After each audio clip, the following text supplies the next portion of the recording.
to, you know, What a messed up day. we could talk for. Yeah,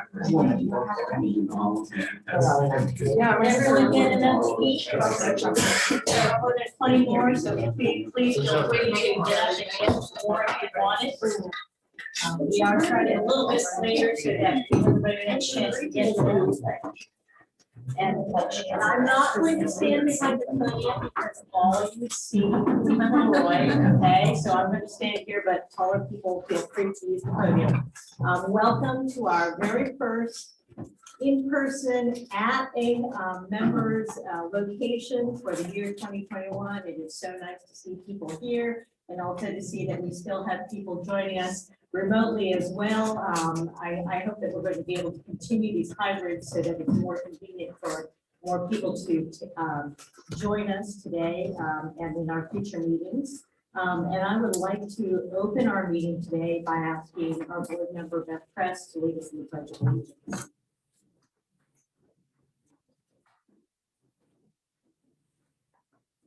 I pledge allegiance to the flag of the United States of America and to the republic for which it stands, one nation, under God, indivisible, with liberty and justice for all. I'm not certain to make sure you have this set up. Sure. So is that, can everyone hear us speaking? Do we say a thumbs up? All right, terrific. So I will ask you to turn to the back page and second page of your agendas. Just to note that we do have still a growing active membership. We have some new members in April. The Mechanical Pearl Interactive Network, the Entrepreneur Hub, and Fiber Plus of Ripley. And you can see we've got just about 24 renewing members as well. It's really exciting to see that kind of activity in Brown County business. And we're going to go around the room and just quickly introduce ourselves. It's been so long since we've actually been able to do this. Just right now, just your name and the business you're with, please. And then we'll ask our Zoom participants to very quickly do the same what we've done in the house here. So you want to go ahead and start right at the front? Michael Parker with Hospice of Ohio Valley. Sasha Weimer, People's Bank. Sorry, I asked you to do that. That's all right. Angie Couch with Citizens Prospect. Paula Trapp for Saving. James Morris, overseas. And Elmer Colonial Residence. Trace Creed, Joe Kovac, Grandma and Grandpa's in Brown County Water. Tim McEwen Insurance. Brian Jensen, Hillsborough Punching.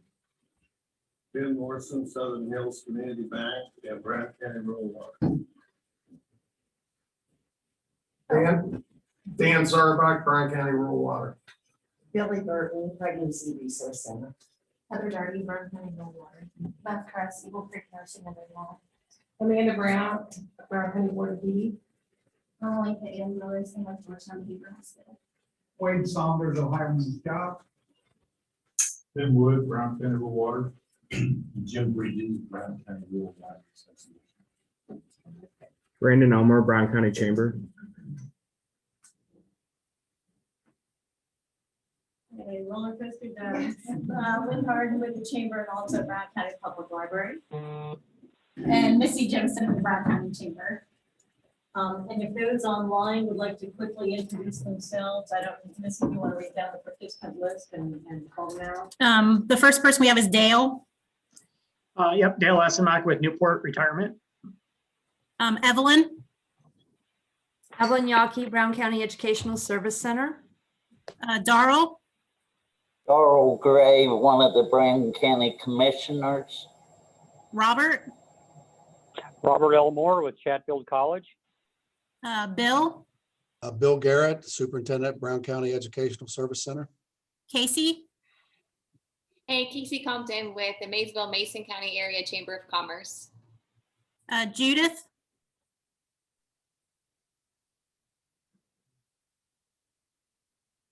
Judith.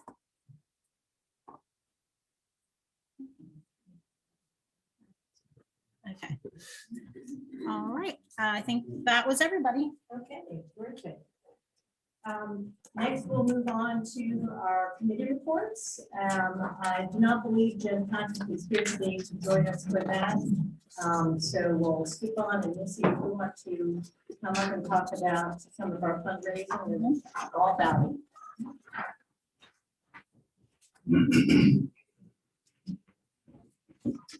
So just a quick announcement about Bryan County Off-Lead. We do still have those for sale. They are not just only for sale at the Bryan County Chamber office. You can also get those at People's Bank and Reset Business Consulting. And then if you're a member and you have a spot where maybe people walk in or they ask to buy them, we're more than welcome to give you some of the games and you can sell them at your location. And then moving on to the golf outing. This is our biggest fundraiser of the year. We were very sad that we didn't get to have it last year, but this year, so far, it is going to turn out to be probably one of our biggest and best golf outings we've ever had. At least, my records go back like 10, 12 years. We've never had this many teams registered so far. We've never had this many sponsors so far. I can't speak going back further than that, but all of our sponsorships are full. We don't have any other sponsorships available. You can do a whole sponsor. That's the only thing that we have left. $100, get your name on the course. All the players can see, all the volunteers can see. We are still taking teams. We're not sold out on teams yet, but as of this morning, we have 28 teams. I believe the record up until so far was only 27 teams. So we're at 28. We still got 2.5 weeks to go. So with this many teams, we definitely are going to need some volunteers the day of.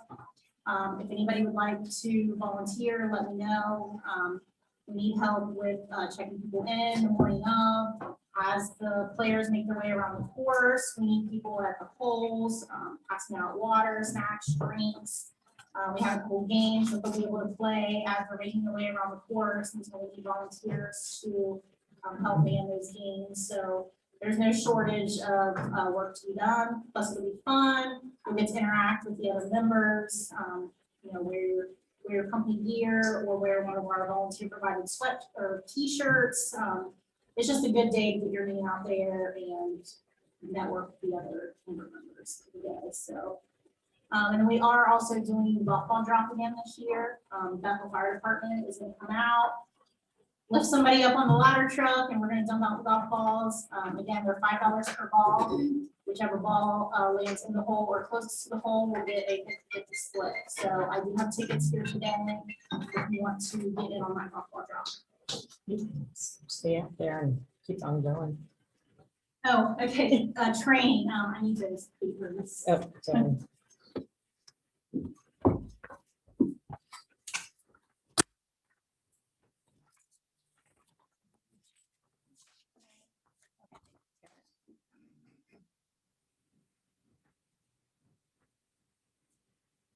We do have some upcoming trainings that we have partnered with other places to offer these trainings to you guys.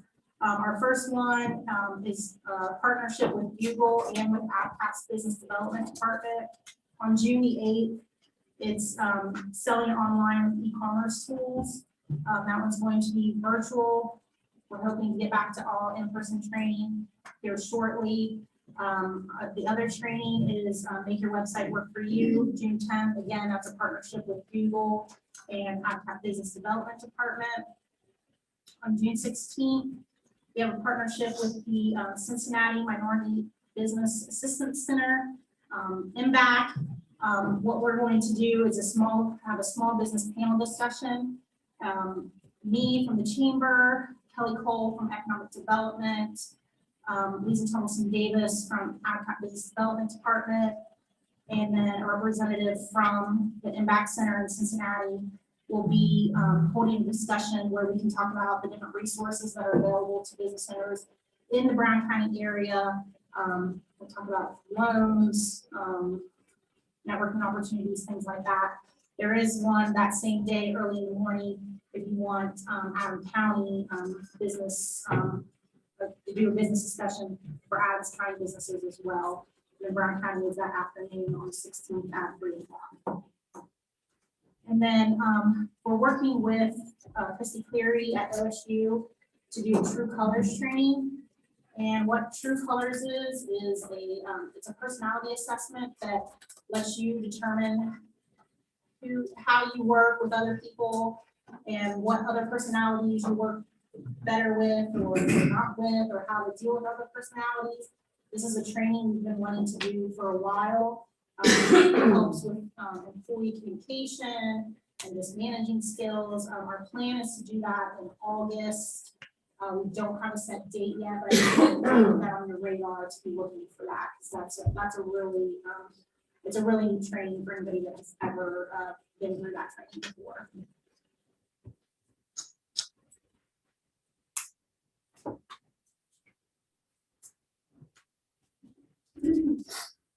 Thank you, Missy. I appreciate that. We're going to open the floor now to any members who might have community announcements that they want to let everyone know about. We'll start here with people on site and then open it up to people attending virtually.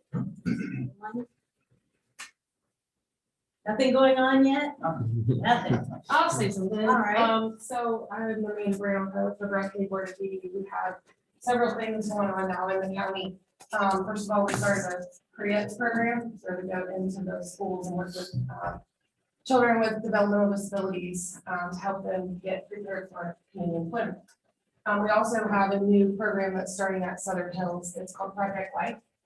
And we're looking for businesses that our kids could come into, get some experience on the job site type of thing. And we are also starting Special Olympics. So if anybody is interested in helping with that as well, we will take all the volunteers. Okay. Thank you, Amanda. Anyone else? How about online?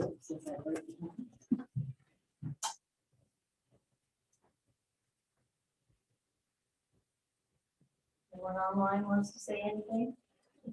Hello, this is Dr. Barno, and just wanted to say Brown County Women's Health is still open full service for GYN, but we are closed on Mondays now. And we have just 10 days left on our Brown County beauty part of the Brown County Women's Health, and that's 10 days left for a buy two and get 50% off of a next treatment for laser or for wrinkle removal. Call us at 937-378-7130, our regular number. Thanks. Thank you, Dr. Barnow.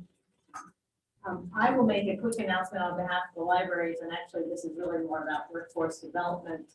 You may be aware that the state of Ohio is discontinuing its participation in the federal unemployment, emergency unemployment program, and is also reinstating a requirement for those on unemployment to actually be actively job seeking.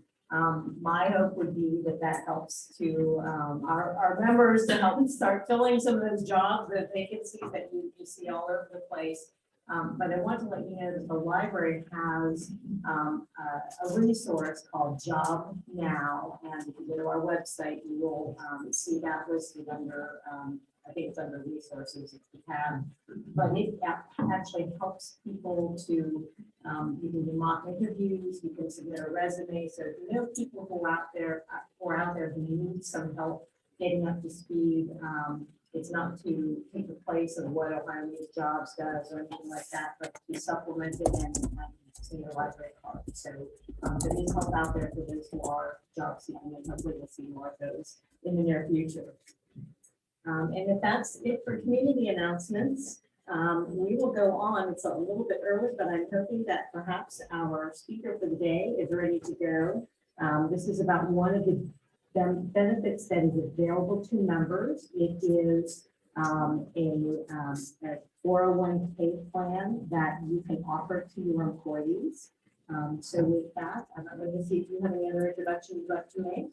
Nope. Okay, Dale Essemacher. Thank you, and thanks everybody for the time. Appreciate it. Missy, thanks for coordinating. I do appreciate it. So I won't be long, but I do want to introduce a new benefit that is available to chamber members as of the 1st of this year. It's through SACA, which is a Southern Ohio Chamber Alliance. So any chamber members of the Southern Ohio Chamber Alliance has access to this retirement program. So what it is the government back in late 2019 passed legislation to allow for what's called pooled employer plans, which basically means it allowed a bunch of businesses to join together to form a single retirement plan. This has been around for decades. The big difference in what they passed was there used to be some commonality requirements, and that doesn't exist any longer. So you don't have to be the same type of businesses or belong to an association. It now is open to chambers and other types of entities. So I'll just go through two different reasons or two different avenues. If you don't currently offer a retirement plan and if you currently offer a retirement plan. So I'll talk about those differences in a second. Either way, this type of arrangement really has three benefits for any business owner. Number one, as opposed to a standalone retirement plan, if you join this type of an arrangement, there is a very large operational lift that's off the shoulders of yourself or HR or whoever would be running the retirement plan. When I say a large lift, it's estimated that's about 100 to 150 hours that's required on a plan sponsor or a business owner to operate a 401k plan. That goes down to about 25 to 30 hours a year. So you're literally saving hundreds of hours of man time, women time, in terms of joining this type of arrangement versus an individual 401k plan. So a huge operational lift, which is one of the big reasons why this has been wildly successful so far. A lot of small business owners looking to get back to work, looking to hire employees, worrying about other things. The last thing they're worried about is the retirement plan. Number two is not only does the operational functions within that plan get pushed off to Newport, but also the fiduciary responsibility for all those functions get pushed off to Newport. As anybody knows that offers a health plan or that offers a 401k plan, there's a lot of responsibility that the government puts on your shoulders. There's a lot of fiduciary liability that goes along with it.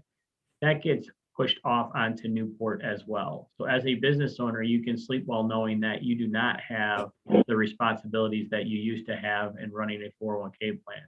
We'll talk about new plans and startup plans in a second. So operational lift is a big deal. Hours of work, hundreds of hours of work saved. The fiduciary responsibility gets pushed off. Newport actually becomes the named fiduciary on your plan. You are no longer the named fiduciary. And for those that don't know, as a fiduciary on a plan, you are 100% responsible for that plan, personally and with your business. And then finally, the third real bullet point that you want to consider this type of plan is there's some large cost savings versus having a standalone plan. I've done so many side-by-side cost comparisons to companies that currently offer a plan versus coming into this type of arrangement, and they're saving anywhere from 30 to 50%. That's a pretty large number. So again, saving money on the operational side, saving money on the liability side, but more importantly, your participants and yourselves are saving a lot of money in terms of the cost or the fees that it costs you to run a retirement plan. So like I said, 30 to 50% cost savings. We offer free side-by-side cost comparisons. We'll show you exactly what you're paying today in your plan if you have a plan versus what you would be paying under this type of an arrangement. So there's a lot of positives. If you have a current plan, a lot of what I just said means a lot to you, right? Because you know how long it takes to run your plan. You know when legislation updates come out, you don't have to worry about that any longer. You don't have to worry about interaction with the employees on distributions that they might be requesting and things of that sort. And then of course, like I said, the cost savings. If you do not currently offer a retirement plan, this is becoming a very big deal. Again, with the labor shortage, so to speak, that's going on right now, it's just another benefit that you can offer your employees that might push you over the top of gaining employment of somebody that you're in competition with, right? You're out trying to hire employees. It's tough to do so. Obviously, there's a cost of wage increase that's going on. but offering a very cost-effective benefit like a retirement plan is also a very big deal. Part of the legislation that allowed these types of plans to come into about, which was the Secure Act, part of that legislation was also they increased in a big way tax credits for people that don't have retirement plans. So the tax credit could save you almost half, if not more than half of the cost of operating a plan. It can be thousands of dollars. It's up to a maximum of $5,000. That tax credit is not just in starting a plan, it's for the first 3 years of operating a retirement plan. It's pretty significant. So obviously I'd be more than happy to talk to you about that, what it means for you, what it means for your employees, and what it could mean in terms of dollars. So not only are you reducing a 30 to 50% reduction if you started a plan as a standalone plan, but then you get this tax credit on top of that. The tax credit's only available if you have not offered a plan previously. So if you have a simple or a SAP or a 401k, it's not available to you. It's just for startups. What the government's intention there was, how can we encourage more businesses to offer a retirement plan in a cost competitive way? And that's the whole reason behind this legislation in the Secure Act. It was a very big legislation. This is brand new. It's very, I mean, it started, we could start having plans join this type of arrangement in January of this year. So even though it passed in 2019, it gave us a year to set these types of plans up. And in just 4 short months, we've had over 200 business owners join this type of arrangement. So it's grabbing pretty quickly. People are really running towards this type of arrangement because of the things I discussed. So it's a low cost in terms of the investments that are available to your participants. Participants still get access to a website, mobile app, they get statements, just a direct payroll deduction out of their paycheck for the contributions into the plan. You can still make employer contributions. But again, the 3 bullet points I would remember is it's an operational lift for you, it's a fiduciary lift for you as a business owner, and most probably importantly, it's a 30 to 50% cost reduction. So that's really the introduction of it. I don't want to really go into too much more detail. I'm very happy to have individual conversations offline. If there's a lot of interest, I can obviously come back to another meeting and do more of an in-depth presentation on some of the intricacies of these types of plans. Needless to say, the government actually did us a favor, which doesn't happen very often, but they definitely did us a favor by passing legislation and allowing for people to actually save for retirement in a cost competitive way, which may not have been available to them prior to the Secure Act passing. Any questions? Questions for Dale? I would encourage anyone who's attending virtually to go ahead and reach out through the chat to Dale if you want to, as we can connect, and maybe Dale, you can put your contact information, email address or phone number in the chat so that they can have that available, and then we'll have that here as well if anyone on the premises who wants to get that information. Terrific. Thank you so much for sharing that information. And next, we are on to asking our host to talk more about Brown County Water Association.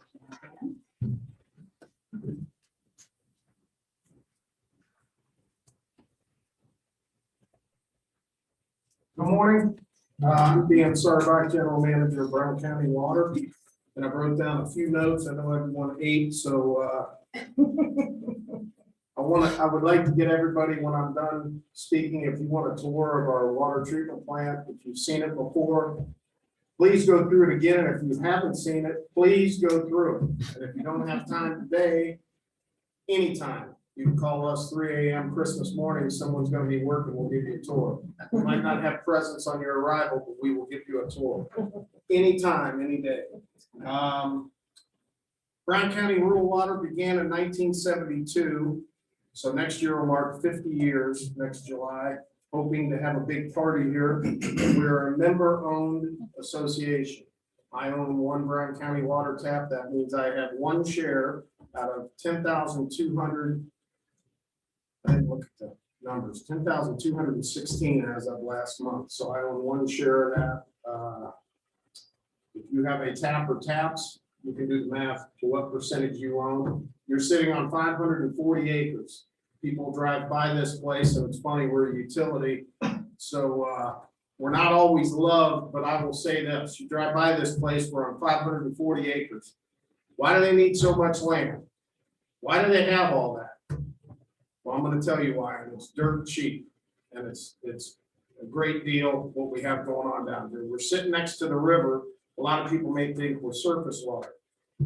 We're groundwater, we have 13 wells. We are replenished our aquifer, our groundwater through the river. But as this county and areas around us grow, we're gonna need more water, we're gonna need more wells, and you need to, the best way to protect a well field is to own the land and basically allow nothing to happen on or near it. The land that's been purchased around this place is for the future, it's for growth. Whenever that comes, we're ready. I wanted to throw that out there because people drive by. I told you we're a utility and kind of a somewhat funny story. It was years ago, that place looked like the golf course. It's going to crap down there. And then other people, why you ruining the environment, running all that equipment around there? Let that grass grow free. So we're somewhere in the middle. Look around. So we only make half the people mad now. I also wanted to say we average through our water treatment plant. It is considered a groundwater line precipitation plant. What does that mean? That means we use groundwater and we use lime, which has been around over 100 years to soften the water. And we also filter it here. You do not need a home filtration system. If anyone tries to sell you that, you're on Brown County Water, call me. Again, my name is Dan. Don't buy it. And you do not need a home softener.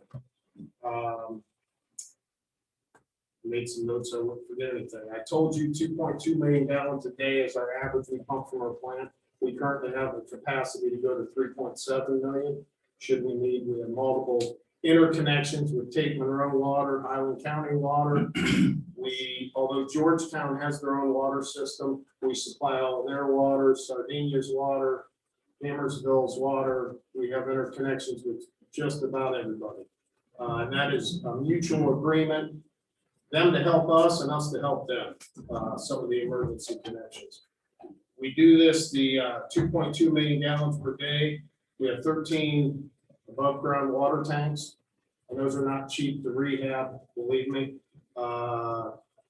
We serve this water through almost 900 miles of water main. We have 25 full-time employees, and that's including me, 9 board members. If I seem a little nervous up here, it's because this is considered the boardroom.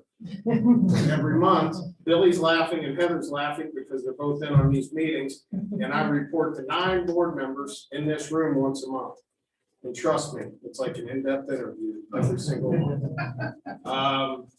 I just wanted to thank the chamber. I said, please put us in the hat every year if they need a place to meet. We tried to make everything pretty around here. We tidied a bunch of stuff up the previous week.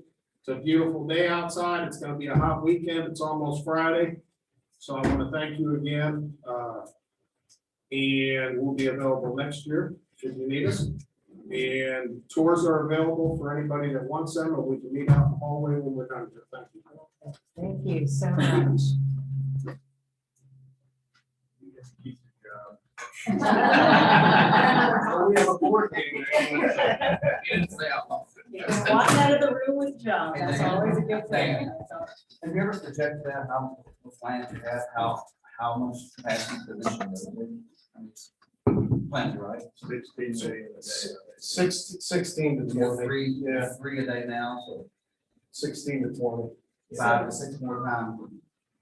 So what I'm hearing is through. Because the aquifer goes under the river and comes up in Kentucky.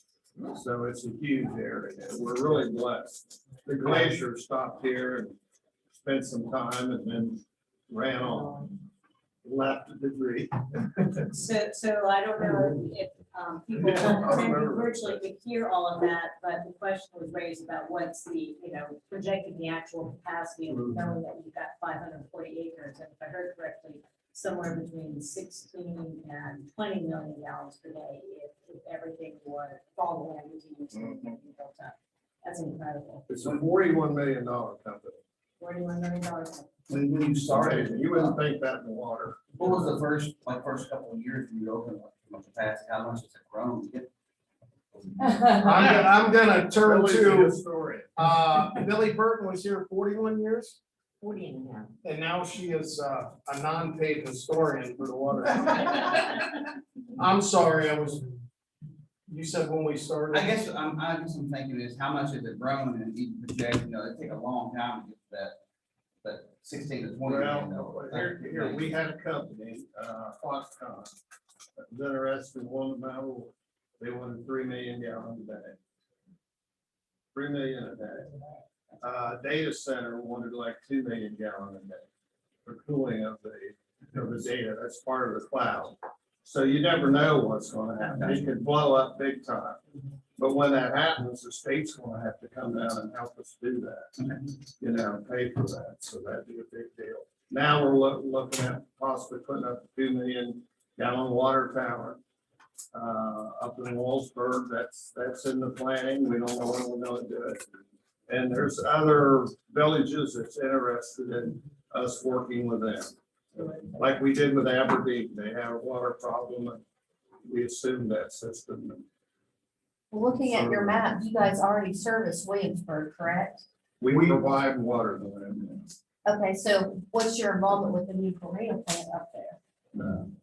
Nothing yet, but it's on the edge of your border of your service area, correct? Yeah. And as growth comes down the highway, exactly, because that was one of the things that was being discussed, I believe it was 2019. I think Lynn and I were in the same meeting, that they were trying to eliminate stoplights on 32 to make the travel time between Mount Orb and CDG under an hour, so people would choose the 32 corridor to build their plants on. So with you guys saying you can max produce this amount, that growth will be doable based upon what you guys already have in the plan. Yes. That's awesome. It is awesome. And it's a wonderful facility. It's beautiful grounds. I mean, I appreciate the fact that you keep it up. So I'm not one of those that just let it go to sleep. No. Then we have the Eagles. We And have the the Eagles Eagles. as well. He's not talking about the band either. I could be, I'm not old. Well, we really appreciate you being with us and letting us come, even before the state health orders changed and really, open things up. And I'm glad we were able to get together again in this way and still allow people to participate virtually as well. And if there isn't anything further, we will actually, we have a door prize and we'd like to do that drawing before we adjourn. So let's see, is that something you've got ready and prepared? Yep. Michael Parker. That's good. County Chamber Water Hall. Now, I believe that was. Find some more drinkable water here. I believe that the engraving was actually done by Housing Camp. Yes, correct, one of our members. So that's one of the things that they do. And without further ado, as Dan said, be sure to take the tour. I've done it before. It is fascinating and really it's an interesting place. So thank you all for your attention, your participation, and I wish you a very great day. And as I said, we're closed Friday. See you